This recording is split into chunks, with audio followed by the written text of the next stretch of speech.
बऱ्याच जणांचा हा प्रश्न होता की मी आता वेट लॉस जर्नी स्टार्ट केली आहे, तर मी परत न्यूट्रिशन घेऊनच वेट लॉस करणार आहे का नॅचरल डाएट करून किंवा वर्कआउट करून वेट लॉस करणार आहे. तर ह्याचा आन्सर हे आहे की येस, मी न्यूट्रिशन घेऊनच वेट लॉस करणार आहे, बिकॉज तो माझा माइंडसेट आहे. मला माहिती आहे की विदाऊट न्यूट्रिशन तुमचा जो वेट लॉस होतो ते ॲक्च्युली वेट लॉस नसतो, फॅट लॉस नसतो, ते तुमचे मसल्स लॉस असतात. म्हणून जेव्हा पण तुम्ही वेट लॉस जर्नीमध्ये येता तर तुम्हाला एक प्रॉपर वेनीच वेट लॉस करणं गरजेचं आहे. अँड ज्यावेळेस माझं वेट लॉस होईल त्यानंतर मग मी ते मेंटेन करण्यासाठी मी नॅचरल वेनीच मेंटेन करेल.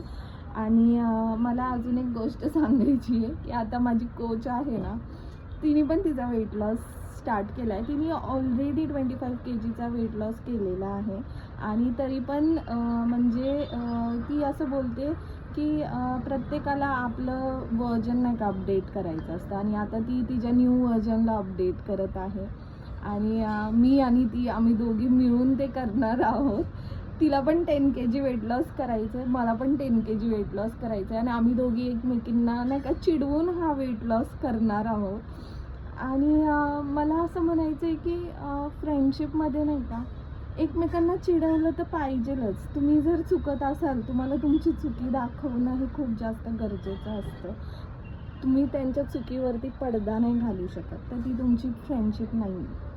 चुकते तर चुकते, मग फ्रेंड असो किंवा दुश्मन असो, त्याला काही फरक पडत नाही. तर चला मग वेट लॉस जर्नी बघू आमची नेक्स्ट 3 मंथ्समध्ये. बाय.